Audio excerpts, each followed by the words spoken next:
Salatullah salamullah. Bismillahirrahmanirrahim. Assalamualaikum warahmatullahi wabarakatuh. Alhamdulillah wassalatu wassalamu ala Rasulillah wa ala alihi wa sahbihi wa mawalah wa la hawla wa la quwwata illa billahi wa ba'd. Teruskan kembali kajian kita masih membahas Kitabul Jami' dan kita masuk pada hadis ke-13. Kita baca hadisnya. An Abi Mas'udin radhiyallahu anhu qala qala Rasulullah sallallahu alaihi wasallam man dalla ala khairin falahu mithlu ajri fa'ili akhrajahu Muslim. Dari Abi Mas'ud radhiyallahu anhu, dia berkata, Nabi sallallahu alaihi wasallam bersabda, barang siapa yang menunjukkan kepada kebaikan, maka dia akan mendapatkan pahala seperti pahala orang yang melakukannya. Hadis ini dikeluarkan Imam Muslim.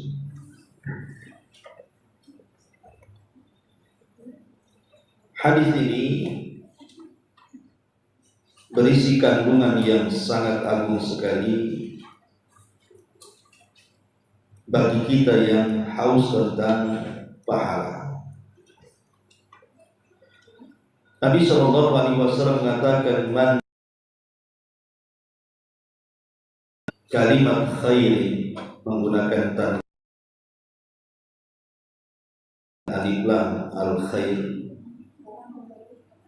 Dalam ilmu usul itu disebut nakirah fi siyaqi syarti. Isim nakirah dalam bentuk kalimat syarat, maknanya tufidul umum, memiliki faedah umum. Apa maknanya? Berarti siapa yang menunjukkan manusia kepada kebaikan, baik kebaikannya kecil ataupun besar, baik dalam urusan agama ataupun dunia, maka dia akan dapat pahala. Dan kalau seandainya amalan itu diajarkan kepada manusia, kemudian manusia mengikuti amalan yang kita ajarkan itu, maka pahala orang lain yang mengikuti ajaran kita itu juga akan mengalir kepada kita. Dan ini sangat agung sekali. Makanya nanti pada hari kiamat ada orang-orang yang merasa tidak banyak amalannya di dunia, merasa amalannya itu sangat sedikit sekali. Tetapi tiba-tiba ditampakkan Allah Subhanahu wa ta'ala pahala yang begitu banyak, pahala yang mengalir deras kepadanya tanpa dia tahu dari mana pahala itu datang. Makanya hadis ini walaupun singkat tetapi padat dengan makna. Sebuah contoh dalam urusan dunia, umpamanya ibu pandai jahit, kemudian diajarkan kepada tetangga, tapi niatnya karena Allah, bukan bisnis, bukan buat kursusan berbayar, tidak. Memang ibu buat kursusan itu digratiskan. Kemudian ada orang belajar kepada ibu, pandai pula lah dia berjahit. Akhirnya bermanfaat untuk dia dan keluarganya. Maka ibu dapat pahala karena mengajarkan orang, kemudian orang ini juga akhirnya bisa bermanfaat untuk keluarga atau untuk orang lain. Atau boleh jadi kemudian dia buka kursus lagi. Maka Nabi SAW mengatakan, man dalla ala khairin falahu mithlu ajri fa'il. Siapapun yang menunjukkan kepada kebaikan, dia mendapat pahala seperti orang yang melakukannya. Atau ibu jago masak, bisa buat kue, bisa buat macam-macam, kemudian buka kursusan lillahi ta'ala, ingin mengajarkan saudaranya. Akhirnya kemudian saudara yang ibu ajarkan itu bisa juga dia buat kue, akhirnya bisa berbisnis, bisa jualan dengan kue yang ibu ajarkan. Maka ibu dapat pahala seperti pahala yang ia lakukan kepada orang, tanpa mengurangi pahala dia sedikit pun tentunya. Dan macam-macam dalam urusan dunia apa saja. Atau mungkin tidak harus mengajarkan sesuatu, mungkin ibu mengisyaratkan kepada orang untuk berbuat baik. Ibu mengisyaratkan kepada orang untuk membantu orang lain. Pokoknya ada orang kaya sebelah ibu, saya tidak bisa nolong si Anu, bisa nggak kamu nolong si Anu? Gitu. Tiba-tiba terbuka hatinya, akhirnya dia tolong juga tuh yang diisyaratkan ibu itu. Maka ibu dapat pahala plus juga pahala dia menyumbang. Dan begitu seterusnya, ini urusan dunia. Apalagi urusan akhirat. Umpamanya ada orang yang tidak bisa membaca surah Al-Fatihah, ibu ajarkan pelan-pelan, akhirnya dia bisa pula dia baca Fatihah. Kemudian dia amalkan tuh Fatihahnya dalam setiap sholat wajib dia dan sholat sunnah dia. Maka bacaan surah Al-Fatihah yang ibu ajarkan itu akan berpahala bagi dia, dan pahalanya juga akan disalurkan kepada ibu yang mengajarkannya. Dan kalau dia membaca terus setiap hari seperti itu, berapa banyak pahala yang ibu dapat dari bacaan Quran yang ibu ajarkan kepada orang. Karena setiap satu hurufnya saja 10 kebaikan. Apalagi kalau seandainya setelah dia bisa Fatihah, diajarkan Fatihah kepada orang, orangnya lagi mengajarkan kepada orang lain lagi, itu jadi multi level pahala. Atau orang yang tidak bisa atau tidak tahu cara zikir ba'da shalah, ya minimal ibu kasih tahu lah, kalau kamu tidak bisa zikir panjang-panjang setelah sholat, baca istighfar, astaghfirullahaladzim wa atubu ilaih, astaghfirullahaladzim, astaghfirullahaladzim. Akhirnya dia mengamalkan itu. Maka selama dia sholat, kemudian selepas zikir dia membaca astagfirullah terus karena ibu ajarkan, dia dapat pahala juga ditransfer ke ibu. Dan begitu seterusnya, coba bayangkan. Jadi sebenarnya mencari pahala yang mengalir deras tanpa banyak beramal itu ya caranya seperti ini. Terutama kepada keluarga. Contoh mamanya anak-anak. Saya sering nyarankan sebisa mungkin khusus untuk anak-anak ya, kalau bisa yang wajib-wajib itu ibu yang ajarkan. Seperti sholat, itu kan wajib fardu ain setiap individu. Kalau bisa yang ngajarkan sholat itu ibu langsung, minimalnya gerakan-gerakannya dan bacaannya. Kalau seandainya anak ini tumbuh besar kemudian menjadi ahli sholat, apalagi kemudian anak ini juga punya anak lagi, cucu ibu, kemudian dia juga yang mengajarkan sholat hasil daripada ibu mengajarkan bapaknya atau mungkin ibunya dulu waktu masih kecil, maka ibu akan dapat pahala mengalir itu dari anak-anak, cucu, cicit dan begitu seterusnya. Ataupun mungkin guru-guru TK, guru-guru PAUD, guru-guru ini, kalau memang betul-betul niat dia ingin mengajarkan agama, ya kalau seandainya ada gaji, alhamdulillah. tetapi memang tujuannya ingin mendakwahi manusia. Soal kemudian mendapatkan transport dan yang lainnya itu urusan lain, tapi niatnya luruskan dulu. Memang saya jadi guru itu ingin mengabdi kepada Allah Azza wa Jalla, mengajarkan anak didik saya ini menjadi cerdas, pintar, baik dalam urusan agama ataupun dalam urusan dunia yang bermanfaat. Kalau seandainya kemudian anak ini setelah besar entah menjadi guru juga atau bahkan mungkin menjadi ustaz, menjadi kiai, itu pahalanya kembali kepada ibu tuh sebagai. Kalau seandainya jadi ustaz kemudian dia banyak muridnya, betapa banyak tuh pahala yang ibu dapat tuh. Maka beruntunglah tuh yang jadi guru-guru, apalagi yang ngajar-ngajar TPQ gitu kan.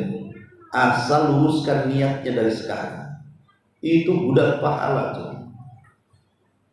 Itu namanya apa? Amalun yasir, amalan yang sangat ringan tetapi ajruhu kabir, pahalanya besar ya. Maka jangan sia-siakan amalan-amalan seperti ini, karena kan saya tidak bisa berdakwah Ustaz. Lah ini kan hadis ini menunjukkan bukan urusan agama saja, urusan dunia juga bisa.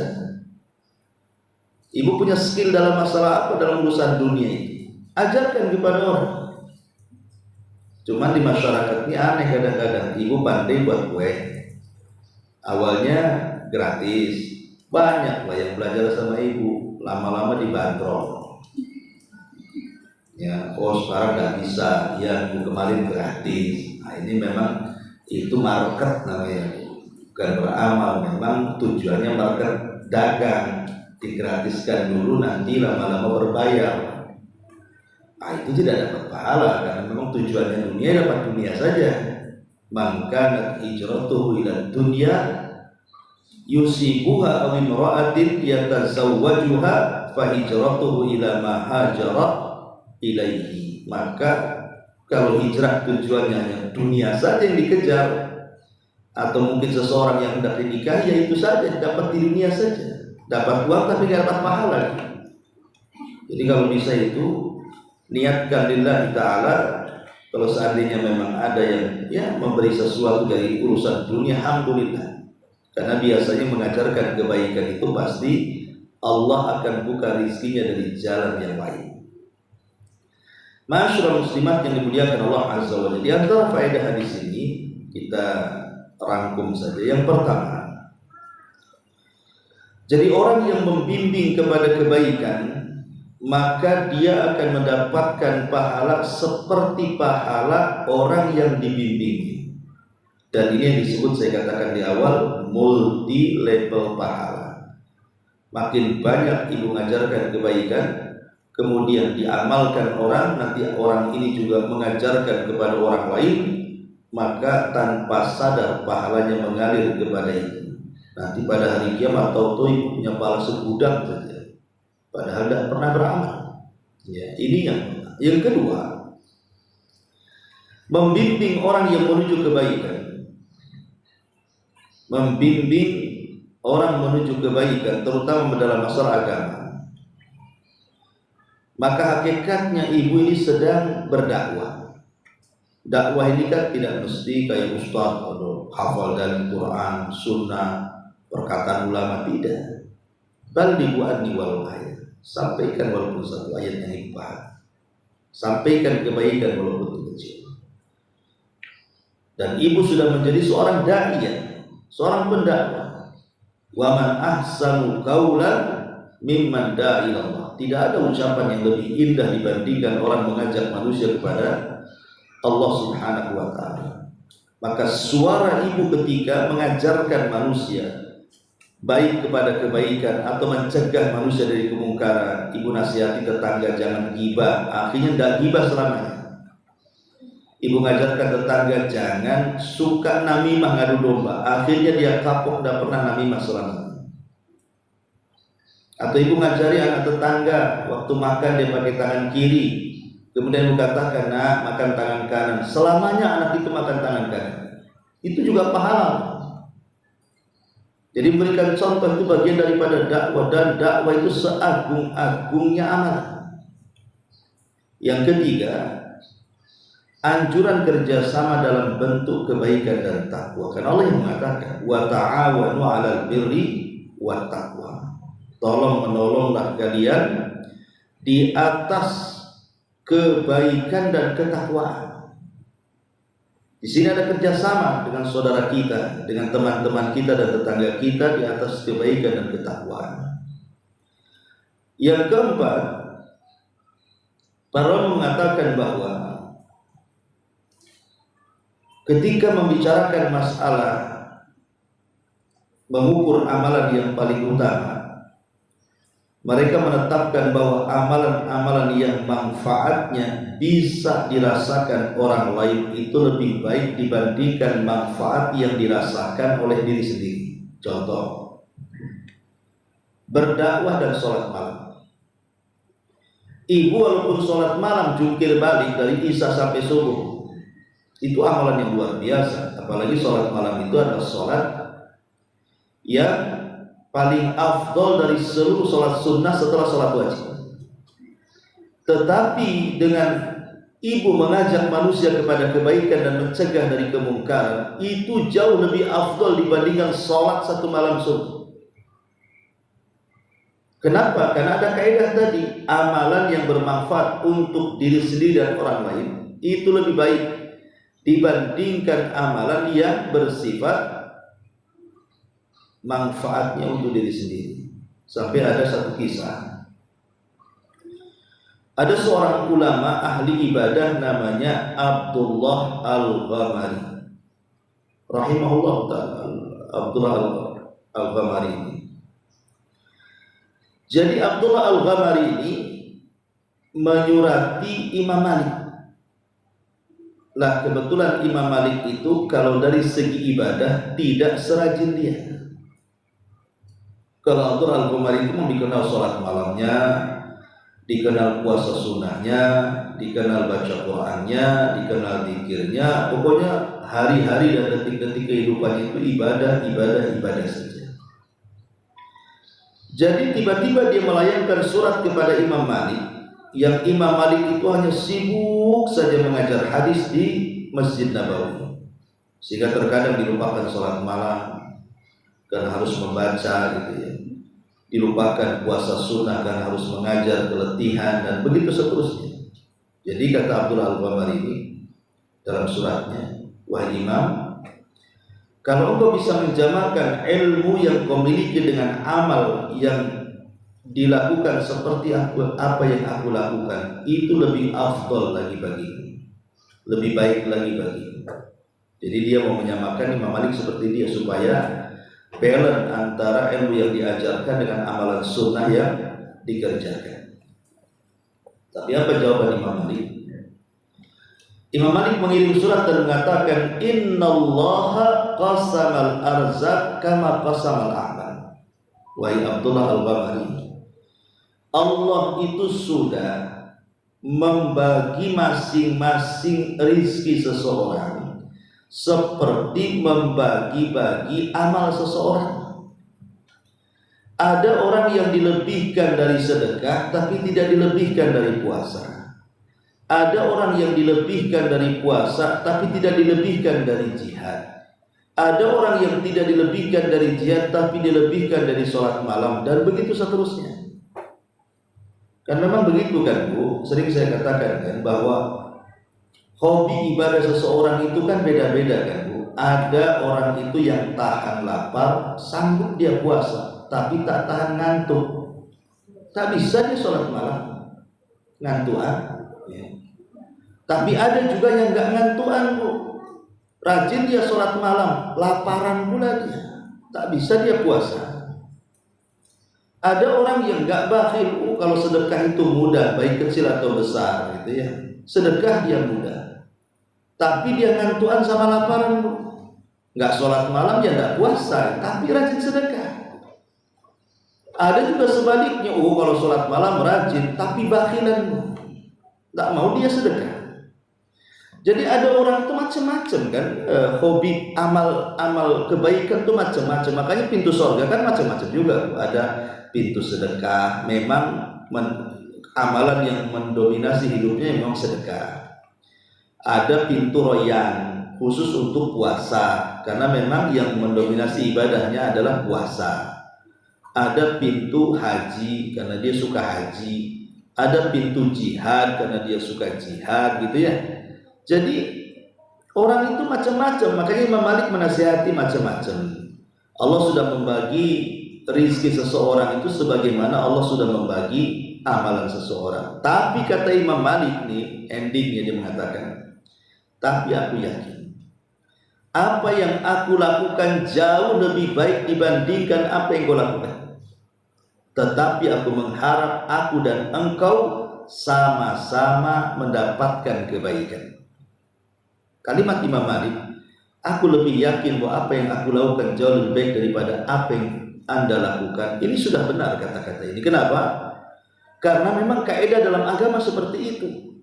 Amalan yang manfaatnya al-muta'addi kepada orang, sampai kepada orang, dan amalan yang hanya untuk mementingkan pahala diri sendiri saja, maka yang pertama jauh lebih baik dibandingkan yang kedua. Jadi dari sini juga kita diajarkan jangan suka meremehkan amalan orang. Umpamanya nih, hari Kamis nih, ya kan? Kebetulan saya ngisi di sini. Ibu ngasih minum sama saya. Kemudian ibu sambil ngaji puasa Kamis. Saya pula laparan. Minumlah saya. Kata ibu di belakang, Ustaz kok gak puasa. Gitu ya. Ya. Maka saya bisa jawab seperti Imam Malik, yang saya lakukan jauh lebih baik daripada yang ibu lakukan.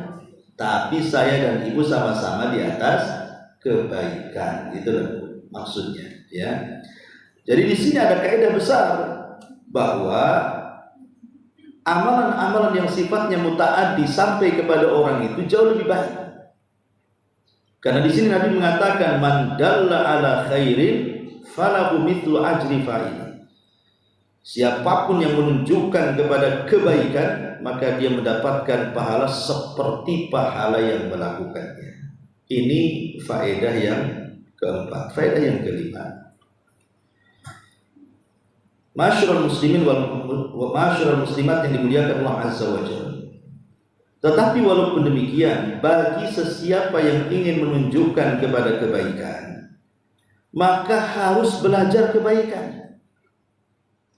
Bagaimana dia akan menunjukkan manusia kepada kebaikan sementara dia tidak tahu kebaikan? Makanya dia harus belajar juga kebaikan. Ya, thalabul ilmi seperti ini, atau hadir di majelis-majelis yang lainnya, atau ada mungkin privat gitu ya, entah kursus bahasa Arab, kursus tahsin Quran dan begitu seterusnya. Karena inti belajar itu dua. Inti daripada belajar itu, satu, menghilangkan kejahilan kepada diri sendiri. Yang kedua, niatkan juga menghilangkan kejahilan kepada orang lain. Jadi belajar itu dua, ya, niatnya itu hilangkan kejahilan. Saya tidak mau jadi orang bodoh, saya harus belajar. Tapi niatkan juga orang lain juga mendapatkan hal yang sama. Jadi habis dapat ilmu sampaikan, habis dapat ilmu ajarkan, minimal ya kepada keluarga lah, kalaupun tidak kepada tetangga atau orang lain. Karena itu tujuannya di situ, ya, supaya ketika kita ini mengajak manusia kepada kebaikan itu, ya betul-betul di atas hidayah, di atas ilmu.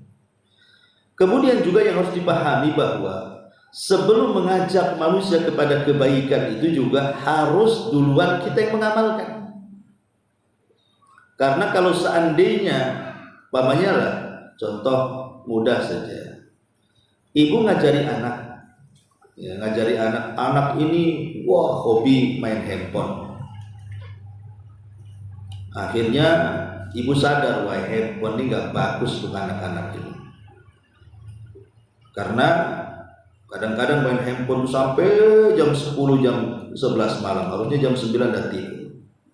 Marah-marah ibu sama anak. Sini handphonenya nak, gak bagus, nanti matamu rusak, cepet tidur. Diambil handphone, anaknya masuk kamar. Habis itu handphonenya ibu mainkan pula. Anak nengok dari gorden, lah kok gantian katanya. Ini kan masalah bu, ya kan? Anak itu bisa berhujah tuh jadinya. Jadi ya kalau bisa melarang sesuatu itu, ya ibu dulu yang meninggalkannya.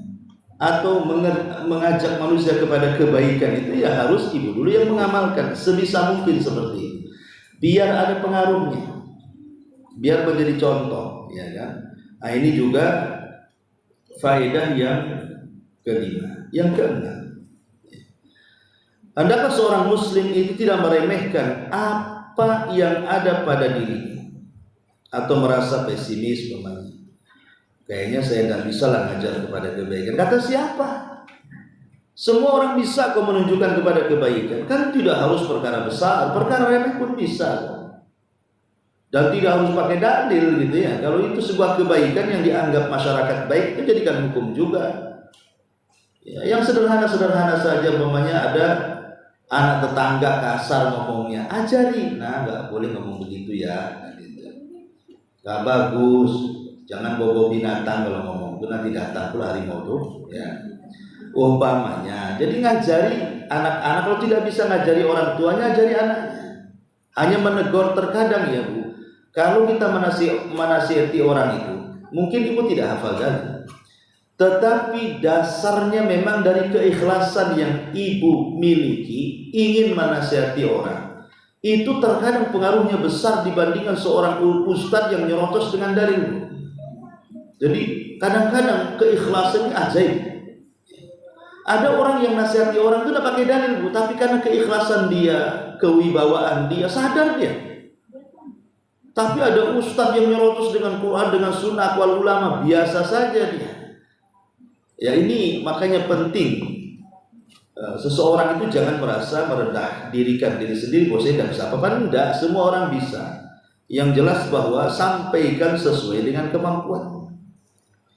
Karena kalau seandainya ada satu orang aja ibu dakwai kok sadar dia, maka apa kata Nabi SAW? Fawallahi la an yahdiyallahu bika rajulan wahidan khairun laka min an yakuna laka humrun.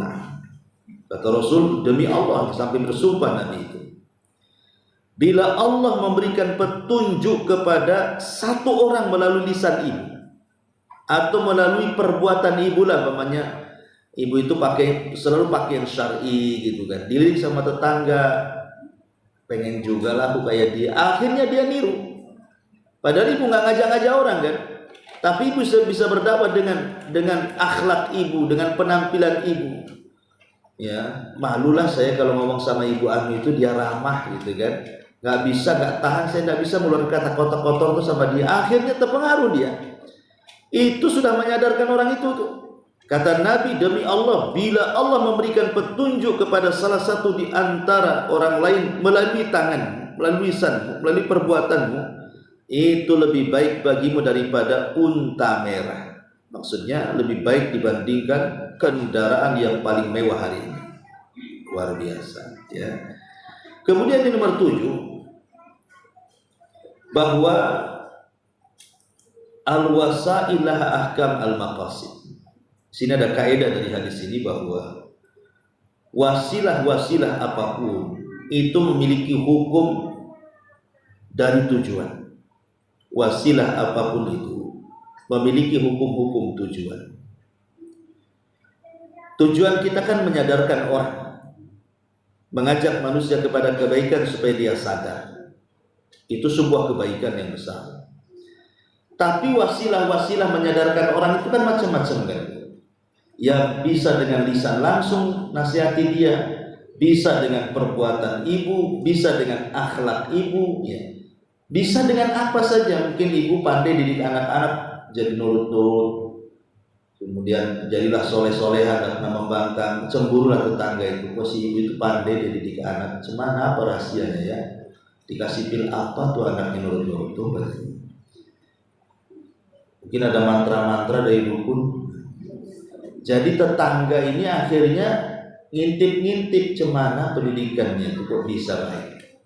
Padahal ibu kan nggak ngajari, lama-lama tetangga dilirik tetangga, pengen juga anaknya, niru-niru akhirnya. Lah itu kan sebuah kebaikan juga. Lah wasilah-wasilah seperti itu juga akan dapat kebaikan seperti tujuannya.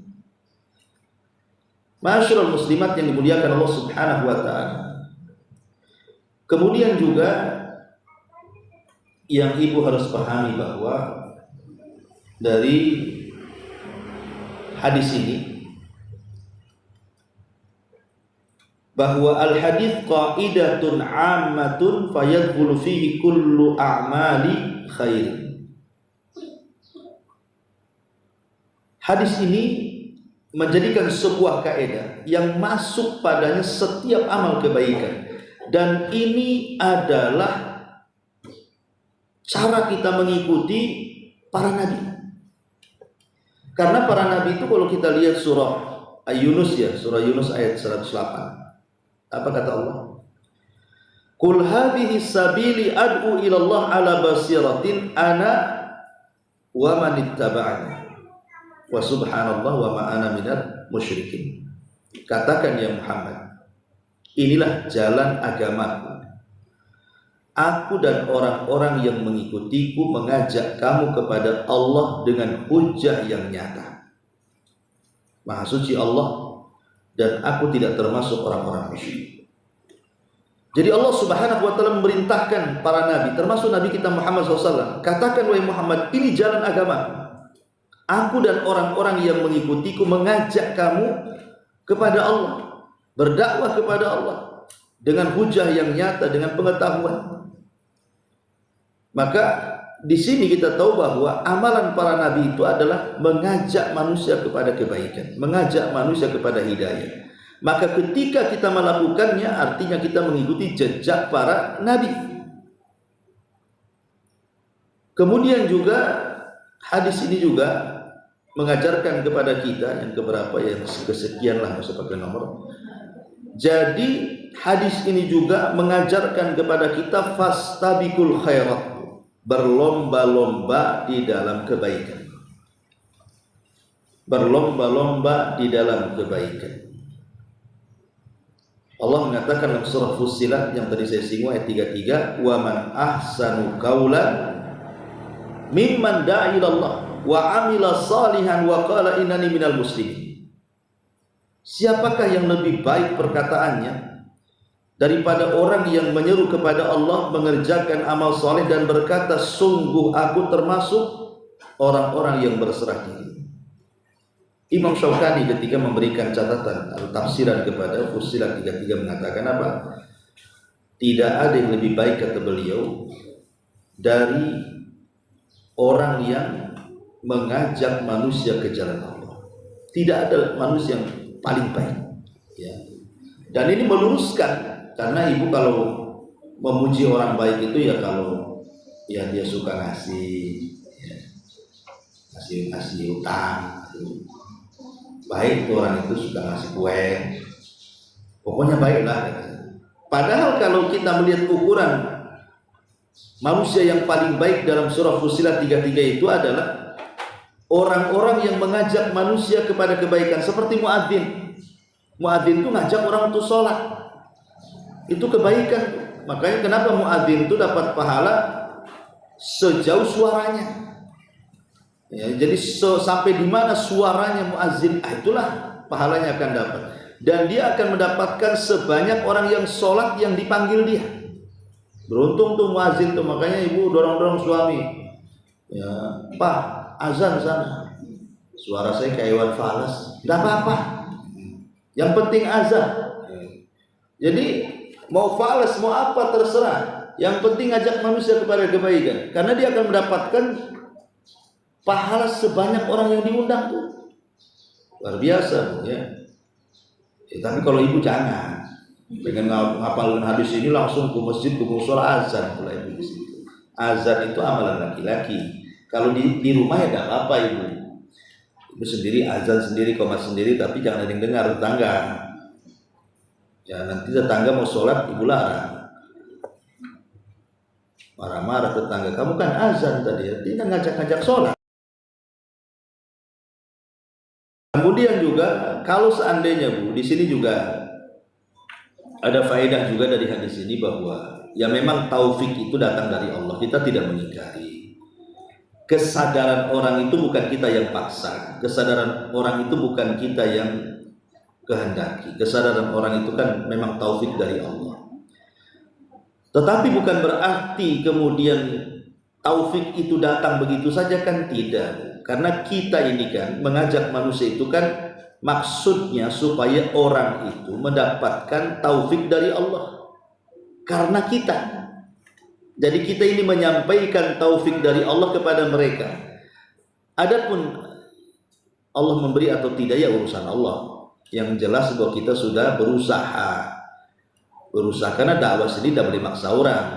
Dakwah itu kewajiban menyampaikan kebenaran, bukan memaksa orang untuk seperti kita. Salah kalau dakwah itu memaksa orang seperti kita, enggak.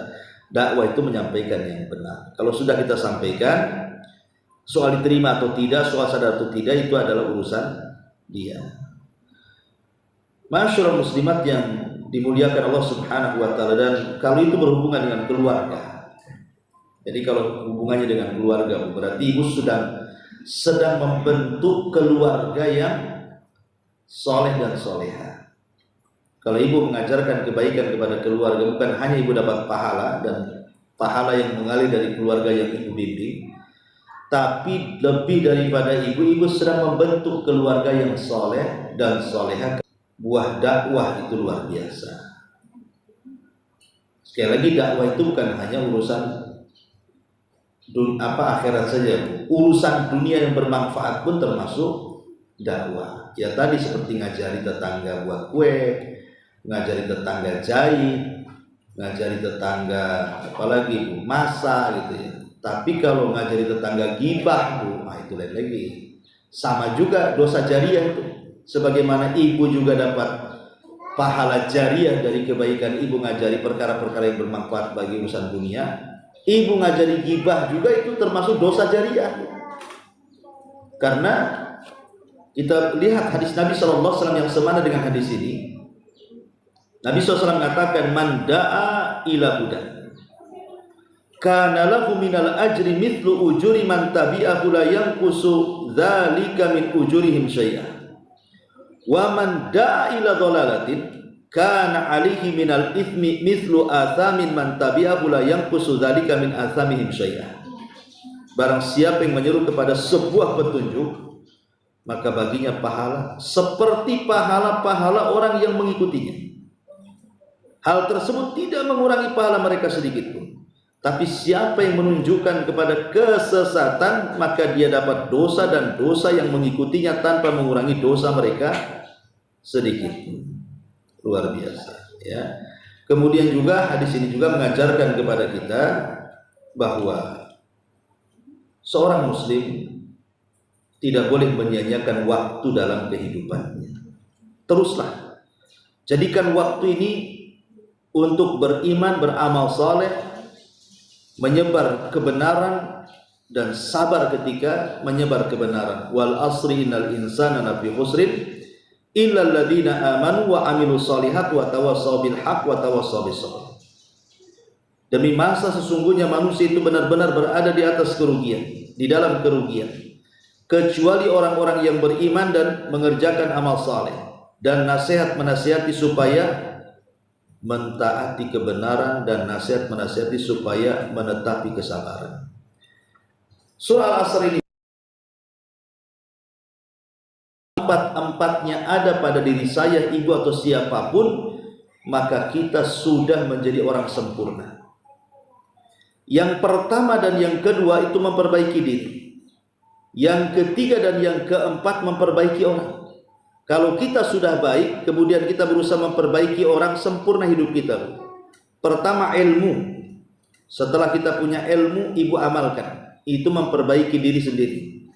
Setelah kita amalkan, kita dakwahkan. Kemudian kita sabar ketika berdakwah. Itulah memperbaiki orang.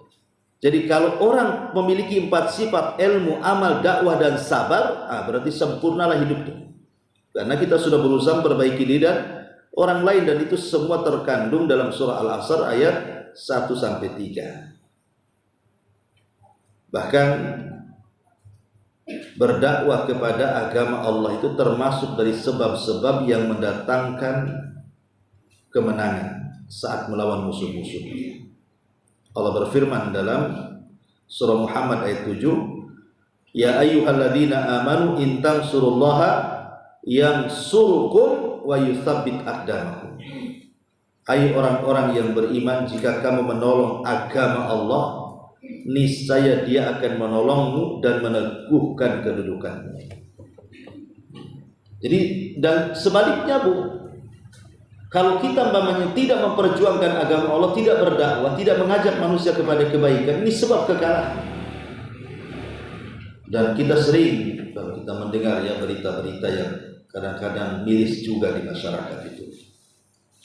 Kemarin waktu 17 Agustus kita dengar penarik bendera Paskibraka atau apa namanya, ada aturan tidak boleh pakai jilbab. Akhirnya diprotes masyarakat. Kemudian baru-baru ini rumah sakit mana juga gitu juga, tidak boleh pakai jilbab. Coba bayangkan, yang kita herankan ini kalau seruan ini daripada non muslim ya, dia bukan orang Islam. Lah lakum dinukum waliyadillah. Memang agama kalian seperti itu. Yang kita sayangkan itu justru seruan ini datang daripada orang Islam yang punya titel kadang-kadang doktor profesor juga di situ. Enggak paham itu hukum jilbab, la ilaha illallah. Kan aneh itu. Enggak bisa enggak paham hukum jilbab itu dari dulu sampai sekarang loh. Kita sudah tahu jilbab itu menutup aurat. Enggak paham juga. Ya. Katanya demi kebinekaan. Justru kebinekaan itu ketika kita ini berbeda dan saling menghargai. Belum lagi kemudian kemarin baru-baru ini saja ada larangan azan. Kan aneh gitu ya. Gara-gara ada seorang paus datang ke negeri kita, tahu-tahu disuruh azan maghrib itu kalau bisa pakai teks, training teks itu apa namanya? Nggak usah pakai suara lah. Azan ini loh harus didengar, bukan dibaca. Ya, macam mana kalau dibaca tempel aja di musola Bu, nggak usah ada orang azan ya. Ibu print aja, taruh di musola, nggak ada orang azan. Nanti setiap datang waktu tempel, nanti buka lagi, nanti datang waktu isya tempel lagi. Mana tahu itu datang waktu sholat kalau kayak gitu itu akal di mana? Nggak masuk di akal di sini. Nggak bisa menghargai. Jelas loh lakum dinukum waliyadillah. Anehnya itu di sini negara kita ini mayoritas Islam kok bisa kalah dengan non Muslim. Jadi dari sini seolah-olah kita ini umat yang mayoritas tertekan dengan umat yang minoritas. Shadaqa Rasulullah. Memang betul ucapan Nabi itu. Apa kata Nabi SAW? Yushiku an tatada'a alaikum kama tatada'a al-akalatu ila qas'atiha. Hampir-hampir kalian itu kelak akan dikepung seperti nampan yang berisi makanan dikepung orang lapar. Seperti apa kalau ada 10 orang lapar ngepung nampan yang banyak makanannya? Wah ya berebutlah. Rasul mengistilahkan seperti itu. Mengistilahkan bahwa kaum muslimin itu akan dikepung nanti oleh musuh-musuh. Sehingga sahabat bertanya, amin killatin nahnu yauma idin, Rasul apakah karena kami sedikit jumlahnya? Kata Rasulullah, bal antum yauma idin katsirun. Jumlah kalian mayoritas loh. Ya kan negeri Indonesia 90% lebih mayoritas, kok bisa ditekan sama umat-umat minoritas tuh? Mana ceritanya? Oh, rupanya alasannya dua kata Rasul. Kenapa sampai dikepung? Kenapa sampai ditekan sama umat minoritas itu? Karena kalian sudah terkena penyakit wahan. Apa itu wahan wahai Rasul? Hubbud dunya wa karahiyatul maut. Cinta dunia dan takut mati. Dan orang kafir itu berdakwah dengan dunia. Makanya di akhir zaman orang-orang Nasrani itu akan jumlahnya lebih banyak dibandingkan orang Islam. Faktornya adalah karena mereka suka menolong dengan dunia. Makanya hari ini kan orang tertarik dengan dunia. Bahkan kalau zaman dulu kita dengar orang murtad gara-gara sebungkus supermi, kalau ustadznya ya pabriknya lah. Nah, sekarang nggak ada sebungkus supermi bisa murtad sekarang. Murtad tanpa sadar. Akhirnya seperti meyakini oh semua agama sama, ya semua agama itu tuh juga nanti masuk surga, nggak boleh mengatakan kafir sama saudara kita gitu ya. Lah ini gimana ceritanya? Lah ini akibat karena kaum muslimin sudah mulai meninggalkan agamanya, tidak mau mempelajari agamanya, dan lebih daripada itu kurang mendakwahkan dan menolong agamanya. Akhirnya jadi seperti ini. Ya makanya hadis ini bagus sekali, man dalla ala khairin falahu mithlu ajri fa'ili. Wallahu alam. Sebelum saya tutup silakan kalau ada yang mau.